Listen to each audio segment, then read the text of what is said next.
un nouveau level débloqué au Burkina Faso. Famille, un couple après leur mariage à la mairie, dès qu'ils ont quitté la mairie directement, Faso Mebo, pour aider à travailler. C'est vraiment un autre niveau qu'ils ont débloqué. Vraiment, le Burkina Faso, c'est le pays du cinéma. C'est quelque chose qu'il faut vraiment magnifier, il faut vraiment respecter ces messieurs et sa femme. Longue vie à eux. Beaucoup de bonheur dans leur couple. Beaucoup de jolis enfants comme vous.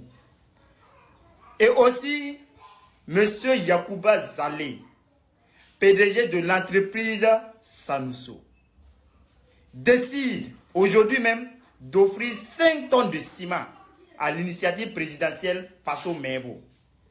Famille, le Burkinabé, c'est un autre niveau. C'est un level. C'est une fierté. Je vais demander à toutes ces personnes qui sont là, s'il vous plaît, sans jalousie, sans rancune, versez les cœurs, commentez, partagez et n'oubliez pas de la républier. C'est le Burkina Faso qui gagne. Et que Dieu accompagne aussi toutes ces personnes qui veulent aider et n'ont pas les moyens. Que Dieu vous donne les moyens. Parce que je sais que aucun Burkinabé aujourd'hui ne peut s'asseoir et dire lui il ne veut pas faire un don à l'initiative Faso Mebo. Parce que c'est ce qui nous tente, nous les jeunes aujourd'hui. Et beaucoup sont ceux-là même qui partent aider à travailler s'ils ne peuvent pas donner un sac de ciment ou encore donner quelque chose. C'est le Burkina Faso. Vous savez, être Burkinabé, c'est être intègre. Thomas Sankara, ils n'ont pas mis les noms là au hasard. Le Burkina Faso, c'est pour les Burkinabés. Il y a des questions?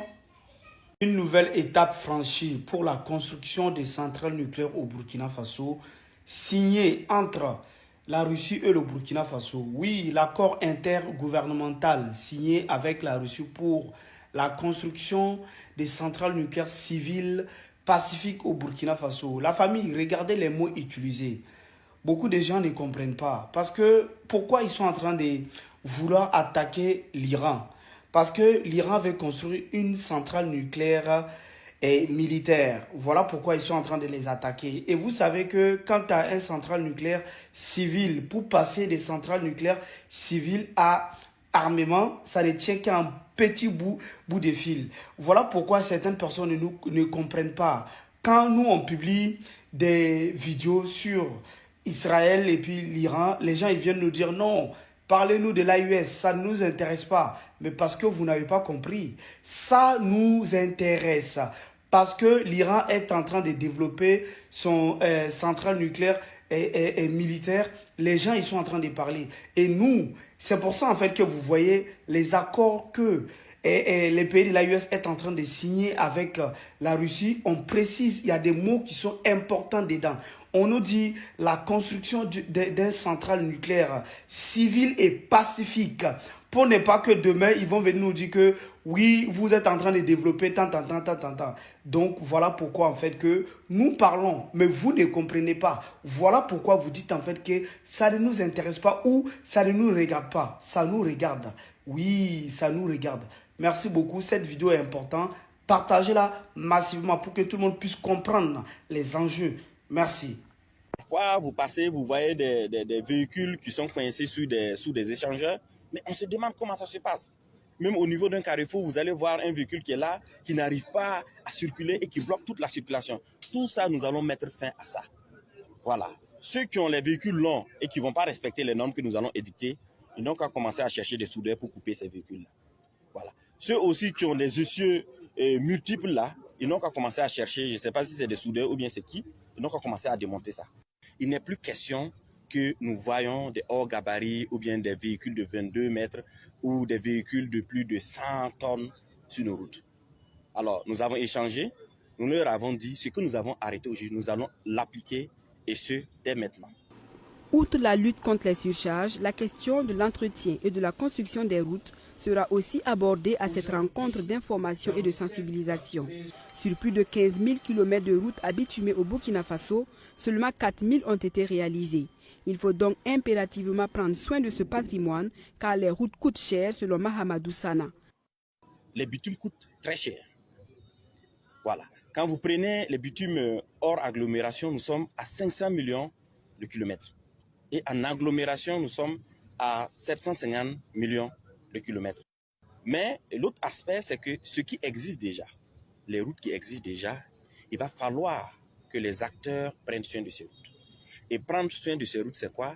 C'est respecter les normes en termes de poids à l'issue. Donc, on va se dire les vérités.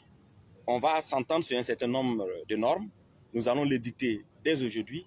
Et dès la semaine, là, nous allons l'appliquer afin que même la circulation en ville aussi soit fluide. Réunion extraordinaire de la CEDEAO qui se passe actuellement à Accra. Oui, la CEDEAO se sont réunis pour discuter des modalités des désengagements avec les pays de l'AES qui est le Mali, Burkina Faso et le Niger.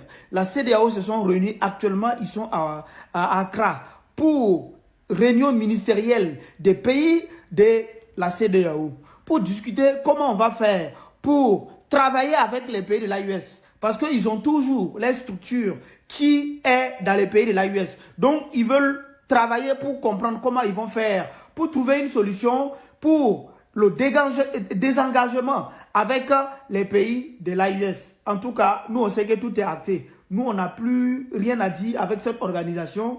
Cette organisation même qui ne sait plus ce qu'il dit. Et puis, à l'occasion, le président ghanéen avait invité le président de la République du Mali, le président de la République du Niger et le président de la République aussi du Burkina Faso. Maintenant, bon, moi, je ne pense pas qu'ils vont y aller parce qu'actuellement, nous-mêmes, on se cherche. Mais en tout cas, voilà la CEDEAO qui s'est réunie. CEDEAO, on ne sait pas ce qu'ils jouent. Eux se réunissent, on ne sait pas si les réunions, ils aiment payer l'argent. Jeter de l'argent par la fenêtre pour rien. Parce que sinon, on sait que vous ne servez absolument à rien. Merci beaucoup là-bas. Le président Ibrahim Traoré l'a dit clairement. Le Burkina Faso ne négociera pas avec son ennemi. Et à ceux qui pleurnichent en disant qu'il y a peut-être des innocents manipulés parmi eux, allez dire ça aussi à Netanyahou, Bush, Obama, Clinton, Tony Blair, la liste est longue. Parce que ces gens-là, eux, n'ont jamais fait la différence. Quand ils décident d'attaquer, ils n'ont pas de compassion. Ils ne font pas de tri. Alors, ne venez pas demander à l'Afrique d'être douce avec ceux qui la saignent. Eux-mêmes n'ont jamais fait dans la nuance. Quand leurs intérêts sont menacés, ils ne cherchent pas à savoir qui est manipulé, qui est jeune, qui est perdu. Ils bombardent, ils écrasent, ils éliminent, point. Pas de pitié, pas d'excuses. Quand Bush a envahi l'Irak, est-ce qu'il a trié les terreaux manipulés? Quand Obama a pilonné la Libye ou le Yémen, est-ce qu'il a demandé qui était victime ou bourreau? Quand l'entité bomba Gaza et surtout l'Iran, est-ce qu'on leur demande de distinguer le civil du résistant? Non, c'est cette hypocrisie que le président Ibrahim Traoré dénonce. Eux appliquent la loi du feu et du plus fort, sans état d'âme. Mais quand un Africain fait pareil, pour défendre sa terre, sa patrie, on lui demande d'être un moine, un psychologue, un juge, un chef d'état docile, avec la main sur le cœur. Non. La souveraineté, ça se défend avec fermeté. On ne négocie pas avec ceux qui éliminent nos proches, nos soldats. Puis ils viennent parler de paix. Ceux qui veulent la paix déposent des armes. Ceux qui continuent à s'aimer la mort sont des cibles, pas des interlocuteurs. On ne fait pas des tables rondes avec des serpents, non, on les écrase. Les États-Unis, l'entité et la France l'ont toujours fait. Éliminer d'abord, poser des questions ensuite. Pourquoi l'Afrique serait la seule au monde à tendre la joue après avoir reçu des balles dans le dos? Pourquoi ce n'est qu'en Afrique que le réarmement est un crime, un problème? Pourquoi ce n'est qu'en Afrique que tu entends certains Africains te dire que le combat de l'AES devrait se limiter à donner de la nourriture à son peuple au lieu d'acheter les armes? Si l'Iran l'avait fait, l'Iran serait-il encore debout aujourd'hui? Pourtant, l'Iran n'est pas un pays développé. Mais vous les soutenez. La guerre, ce n'est pas une session de thérapie. C'est une question de survie. Et quand tu veux survivre, je suis désolé, tu neutralises tout ce qui menace ta respiration et les questions de nourriture viendront après. Point. Une alliance a été signée entre le PPACI de Papa Laurent Gbagbo et le PDCI, le premier parti de la Côte d'Ivoire, de Tidiane Thiam. Famille, marche de partage, Aya partage, je suis tu as reconnu la voix, c'est ce gâteau encore une fois le réveil, la vérité tous les jours, mais ça ne les casse pas. Celui-là même qui est là, vous informer de tout ce qui se passe dans notre continent, au niveau sociopolitique et même ailleurs. Désormais, je suis Dago pour vous servir. Prenez vos ceintures de sécurité. Famille, le PPACI de Papa Laurent Gbagbo a signé aujourd'hui un accord, sinon une alliance avec le parti du Papa Henri Konan Bédié, feu Papa Henri Konan Bédié, qui est aujourd'hui présidé par le président Tidiane Thiam. Faire un front ensemble pour aller en tout cas contre le pouvoir en place. Je trouve que c'est une bonne idée. C'est lors de son allocution que Papa Laurent Gbagbo a dénoncé le programme qu'a mis le gouvernement hier en place pour soutenir les familles vulnérables, appelé popote familiale. Papa Laurent Gbagbo a dit que pourquoi, qui a fait les calculs et que c'est 2000 familles qui est sorti de là.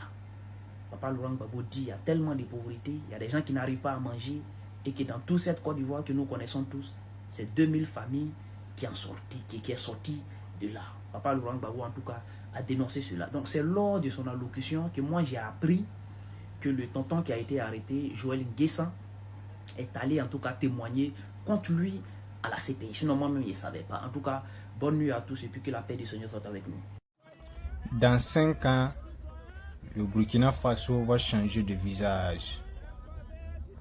Ça se passe au Burkina Faso. Les Burkinabés disent qu'ils vont construire leur pays eux-mêmes. Ils vont poser leurs paviers eux-mêmes. Ils vont construire les routes eux-mêmes. Ils vont construire les hôpitaux eux-mêmes. Personne ne va venir faire ça à nos places.